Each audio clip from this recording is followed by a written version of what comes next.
Alright, welcome to my review of the new game Apex Legends. So I've uploaded a few videos on my channel already, and I've already got a few mixed comments like, this game's gonna kill your channel, or other outrageous things like that. So first of all, let me say that this is not a sponsored video. Nobody's paying me to do this. I'm not an affiliate of EA Sports or Respawn or any of these developers. But spoiler alert, most of this stuff is gonna be positive things. Now, if you follow me on Twitter, you may have seen me tweet, I think the first or second day, I tweeted out that I wasn't enjoying the game.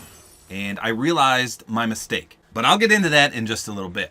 So first of all, I wanted to say I'm not a newbie booby at video games. I've been playing Call of Duty for 10 plus years now. I've got 700 wins in Fortnite, and I love Call of Duty Black Ops 4 and Blackout. With that said, I wanted to play this game enough times to have a good opinion on it. So I think right now I have 16 or 17 wins, and those are mostly with randoms, completely random noobs. So that's just a little background on my history, just so you know I'm not some average gamer that doesn't know what he's talking about. So first up, let's talk connection and hit detection. These two things in Apex Legends are absolutely incredible. So I live in the middle of nowhere with 5 download speed internet, 0.5 upload. That's how bad my internet is. That's why I can't stream.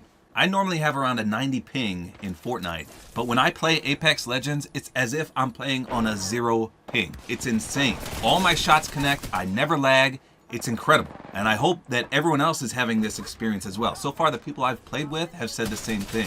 But a game with truly good hit detection is marvelous. Now, I do play on the PS4, and there have been some weird errors. And by weird errors, I mean the game freezes or crashes or you get a blue screen, but it's not too often. I've seen on Twitter people get them almost every day, but that hasn't been the case for me. But no release is without their bugs, so I'm just chalking that up to just initial release issues. But for a game that's only been out a week now, it's absolutely incredible. There have been almost 0 performance issues. So that's the number one thing I wanted to say, that the hit detection and the connections are spot on for a game. Now let me bring the first negative comment into this video, and that's that there's only trios. So this is a mixed bag. It's kind of positive and negative. It's positive in the fact that I love, personally, trios more than squads. I'm not a big fan of playing squads in Blackout nor in Fortnite. In fact, in Fortnite, I think I have almost 400 solo victories because I love that game mode so much more. Now with that said, trios are a whole different experience. I played a little bit of trios in the limited time mode in Fortnite, but in Apex Legends, it's brilliant. It really is. Of course, I am disappointed that there's no solos, and there's also no duos, but I've heard that these are in the works. So if these do come out, then this game will be 10 out of 10 stars for me, no lie. I would assume they're trying to balance it out because some of the legends in this game wouldn't really work in solo. But anyway, that's a huge criticism I've seen throughout the internet so far, is that it's only trios and no duos or squads, I guess, or solos. But like I said, 2 other teammates is pretty much ideal. For me, at least. I would rather have 2 teammates to deal with rather than 3. So that's a huge negative, that you're being forced, more or less, to play with 2 other people, whether those be friends of yours or just randoms. But speaking of which, that'll lead me right into the next point of this incredible game, and that's the ping system. So if you haven't played this game yet, let me explain how awe-inspiring this ping system is. To be blunt, you don't even have to have a mic to play this game. You would think that in a trios game mode, you would need to talk to your teammates. But with this innovative system, you do not need to say a single word. I've won matches with random teammates without mics by not even speaking a word. And that's all in part due to this ping system. So basically, on the PS4 at least, there's one button you push, R1.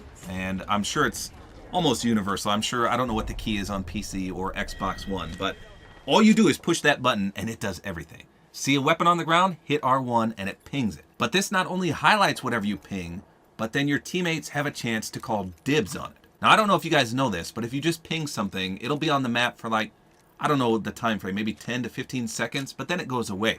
So if I ping a really good weapon and my teammates lose track of it, it'll eventually go away. However, like I said, the dibs system, a player on your team can look at whatever you pinged from across the map and hit R1 themselves, and then it dibs it for them. And what that does is permanently puts it on your map until you pick it up. So if you didn't know that, you need to utilize that part of the system as well, because your teammates could be pinging all kinds of weapons and ammo and everything for you, and if you don't call dibs on it, then it'll eventually go away and you might lose track of where it was. But again, to further this ping system, you can ping anything. You can ping attachments, ammo, weapons, enemy tracks. There's a legend called Bloodhound, who's my favorite, that can see footsteps. You can ping that and let your teammates know that enemies were in the vicinity. It's just insane. You can go into your options, go to a blank attachment, and hit R1, and it'll tell your teammates, hey, I need this specific attachment. I don't have it. Likewise for ammo, for items, everything in this game. Not to mention enemies as well.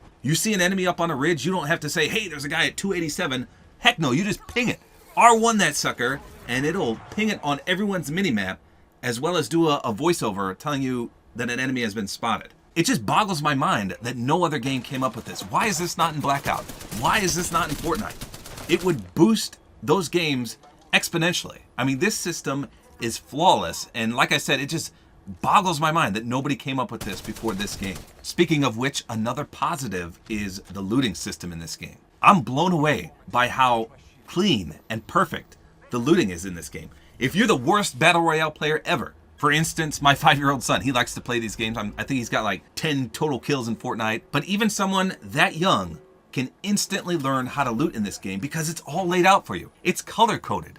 When you kill an enemy, their loot box will display the highest rarity item in it. So just like Fortnite, there's gold, there's purple, there's blue, and then there's common, which is gray. So if you kill an enemy and that loot box is glowing gold, you know there's a legendary item in there. But it doesn't just end there. It takes it one step even further. You don't really have to do anything. You go to that loot box, and even in the box, it's fully color-coded. Everything is laid out beautifully for you. I want to say it's as close to an automated loot system that you can get, and it basically is. So let's say you have blue armor, and you kill someone, and you go up to this loot box that's purple. If there's purple armor in there, it'll tell you that, hey, this is better than what you currently have. You just hit X and it automatically swaps it out. There's no thinking involved. You just use those colors and you can loot instantly. And if you thought that was all, there's more. Well, I feel like Oprah here. There's absolutely more to this system because the attachments work the same way. So let me give you a comparison. In Blackout, Call of Duty Black Ops 4, Blackout, if you have a fully decked out weapon and you see a better weapon on the ground, you have to drop every single attachment off that and then pick them back up and re-equip them on that weapon. It takes forever. It's absolutely pigeon doo-doo. In this game, if you have a fully decked out weapon and you see a naked one on the floor that you won, all you have to do is pick it up and it instantly transfers every single attachment over to that weapon. You have to do nothing. You just pick that weapon up and it does it absolutely free for you. And likewise, let's say you have 2 weapons in your inventory and you have a scope on one, but you want it on the other. You don't have to drop it from one and then pick it back up and put it on the other. You just hover over that attachment and on PS4, you hit square and it instantly transfers over to the other weapon. I mean, this is the best looting system I've ever seen in any Battle Royale game ever, and that is the honest truth. I would say it would take 3 games max to figure out this looting system. That's how clean and crisp it is. It really is. It's the best thing I've ever played in my life. So we know we have a great connection and we know we have a great looting system and ping system. How about the balancing? So there's currently 8 legends, and these are like specialists from Black Ops 4. And they all come with 3 abilities: a passive ability, a tactical ability, and an ultimate. So I've used every character in the game, and not a single one of these 3 abilities per character is overpowered. I mean, nothing screams overpowered. Sure, some are better than others, but in no sense are they overpowered. I've never died in this game and said, wow, that thing should be taken out of the game. It was too strong. The movement in this game makes it so you can pretty much counter every single ability in the game. And speaking of which, the movement is so clean in this game. The slides are efficient and you don't feel bogged down by them. The movement just feels really smooth. I mean, there's no wall running. I've seen a lot of people complain about that, but the map's not really big enough to incorporate wall running. And that might be a future Legends ability. We'll have to wait and see about that. But you can also climb up things really smoothly, and it's just a wonderful experience for the movement system. It's absolutely flawless in my opinion. But back to the balancing here. So the Legends are more or less balanced. If you disagree with this, let me know in the comments right now what you think is overpowered. I'm genuinely curious because, like I said, I think all 8 of these Legends are perfect, just the way they are right now. If anything, some of them could use a buff. So how about the weapons then? So there's 19 weapons total in this game. Of course, more will be coming soon from what I've read. But as of now, 19 weapons in this game. And again, I'm almost reluctant to say this, but they're all balanced. Never have I been killed by a weapon and said, wow, that should be taken out of the game. That's too strong. Get it out of here. Now, of course, I need to make a note here. There are supply drop weapons. There's random supply drops that come down that can give you gold weapons. And you can also find gold weapons throughout the map. So, of course, if you get some of these, yeah, they could be a little strong. Like the Kraber sniper rifle, that sucker can kill you in one shot if you hit him in the head. And I think it does at least 150 or maybe even more for a body shot. That is really strong. But they realized that it would be strong. And to counter this, there's only a limited amount of ammo per the supply drop gold weapons. So that Kraber sniper rifle, I think it only has 8 shots total, and you can't get more. Now, if you find a normal legendary weapon that's not a supply drop, and they're super rare, mind you, but I believe you can still get ammo for those. And those basically are just a fully decked out weapon, so all the best attachments will be on it. It's not like the supply drop gold weapons where they're actually strong.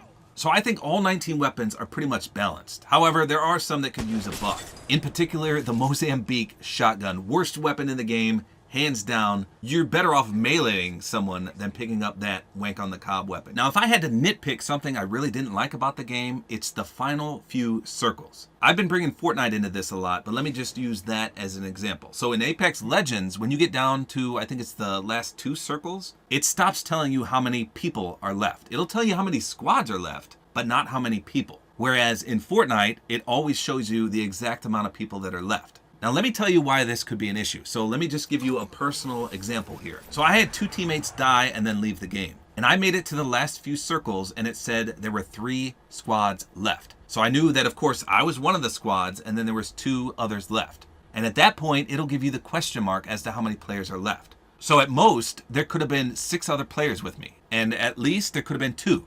But I didn't know, so I was playing it safe, camping in a building, believe it or not. And then it got down to the nitty gritty and it said there were 2 squads left. So me and either 3 other people, 2 other people, and 1 other person.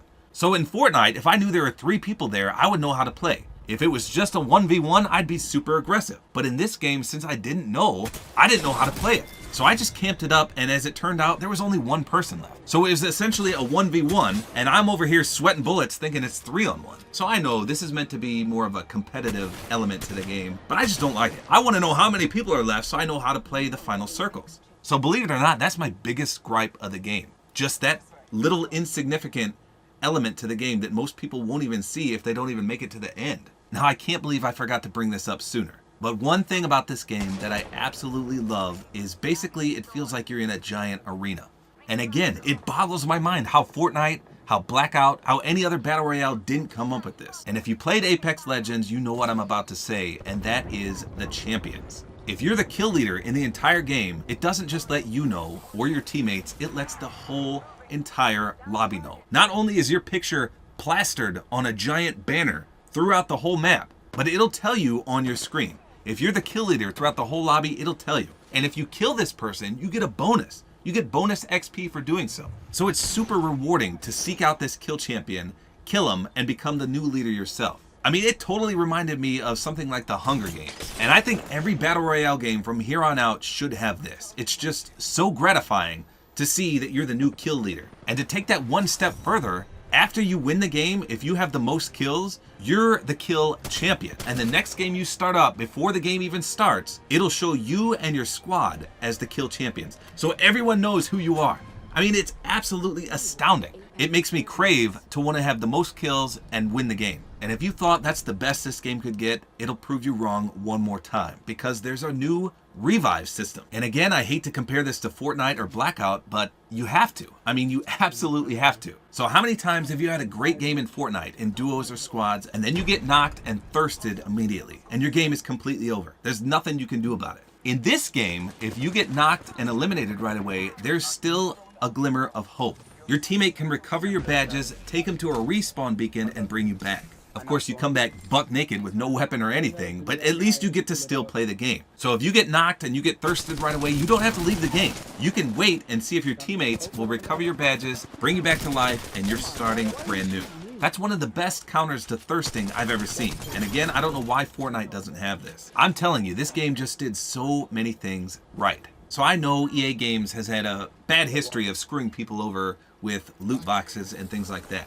But the Apex packs in this game are absolutely incredible. Now, of course, I don't condone you spending real money on in-game purchases. And in fact, I don't do that myself unless someone donates me money or I get a gift card or something like that.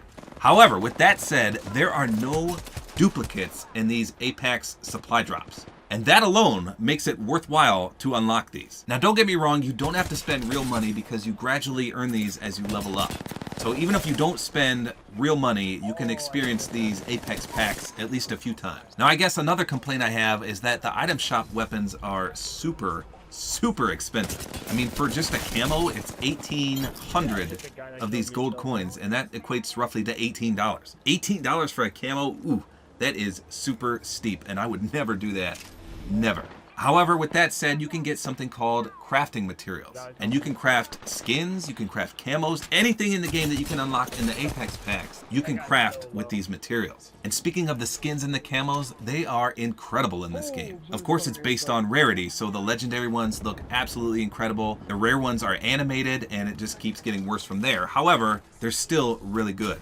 And likewise, you can unlock new skins for your characters, and you would think that in a first-person shooter, skins wouldn't really matter. But there's so many third-person animations in this game that it really does. And not to mention at the start of the game, the loading screens and when you pick your character, all that will display your character skin. So it is worthwhile. So I've been trying to think of a few more negative things to say about the game, and I think I came up with a few. First, and I've seen this a lot, the ammo in this game is really scarce. However, in particular, there's something called energy ammo, and there's not a lot of guns that use this, but the ammo is just way too scarce. Now, I don't know if that's a balancing feature because some of the energy weapons are pretty strong. But if you pick up, say, the Devotion LMG, which requires that energy ammo, by mid-game, if nobody else is running an energy gun, you may not have ammo at all. So that's a huge issue that I've seen spread across the internet. Another negative thing is if your teammates disconnect right away at the start. So again, this is a trio-based game mode. And I'll be the first to admit it's really hard to go up against a full trio and survive just by yourself. I mean, it is possible. I've done it several times. But in comparison to Fortnite, like I could take on a full squad of 4 people by myself in Fortnite pretty much effortlessly. Most of the time, I should say most of the time. In this game, going against 3 enemies is really hard. So if you have 2 teammates that either disconnect or something happens and they leave the game, you're at a huge disadvantage. You have to basically camp your butt off just to stand a chance. But I don't know what they can do to counter that. I mean, you'll have people disconnecting or just being absolutely terrible and leaving the game right away. So I don't know what they could do to prevent that. I mean, you can't force people to play the game. You can't force them to not get disconnected. I did forget to mention about the character selection. So this is kind of hit or miss for me. It appears to just be entirely random. So obviously you and your 2 teammates get to pick, and it appears to be random. Sometimes you could pick first, second, or third. And if you main a character and you're picking third, chances are you may not get to pick them. So it's kind of a positive and a negative. So it forces you to play other characters, but some people don't like that. I guess another complaint is that only one person can be what they call the jump master. So when the game starts, only one person gets to direct where your entire trio goes. And if you didn't know this, it's always the third person on the character select screen. So if you're picking your character third, you're going to be the jump master. Now luckily, they seem to have realized that some people wouldn't like this, so you can relinquish your jump master capabilities to someone else. But even then, you don't have to jump with your jump master. You can hold square and diversify, but that'll split your squad up, so you got to be careful. But now I'm just nitpicking little things. Basically, this game is absolutely incredible. If I had to rank Apex Legends, I would say it's a clean 9 out of 10 stars. The only thing I think this game could truly require right now is a solos and a duos mode. But like I said, I think those are in the works. Likewise, there's a battle pass coming, and I forgot to mention this entirely, but this is not the only map. There's been 3 other leaked maps coming to Apex Legends. Not to mention more weapons, more legends, and more camos. So everything you would want in this game is eventually coming. So to sum it up, it's got great balance, great connectivity, a great looting system, a great ping system, a great revive system, an incredible atmosphere if you get a lot of kills and you're the kill champion, and only a few drawbacks. So if you saw that this game was trios only and that turned you away from it, I'd say give it a chance. My first 5 games were absolutely terrible. I think I had the worst teammates imaginable for 5 games in a row, and I had 1 kill. And I about quit the game. I said, this game is terrible. I'm never playing it again. But then I gave it one more chance, and lo and behold, I had 2 great teammates. And it turned my entire experience around. Every game after that point, I've had a wonderful time. So in Fortnite, if I lose, I rage beyond belief. I mean, I get super mad in real life. In this game, if I die, it doesn't bother me at all, and I don't know why that is. I've even found myself saying, wow, that was a good play by that guy. Whereas in Fortnite, I would never say that. So I don't know what it is about this game, but it doesn't make me rage at all. And I think mostly it's due to all these positive things that I've outlined in this video. And if this review didn't sell you on the game yet, then the fact that 25 million players have played it in such a short time span, that should be a key indicator that you need to pick this up and play it. And the fact that it's taking the gaming world by storm should prove to everyone what a great and incredible game Apex Legends really is. So let me know in the comments, what do you think? Do you agree with everything I've said? Are there more negatives to the game that I didn't outline? Trust me, I'm scratching my head and struggling to mention things that I don't like about the game. It's just an overwhelmingly positive gaming experience. And by the way, of course, I didn't mention this until the very end. This game is entirely free.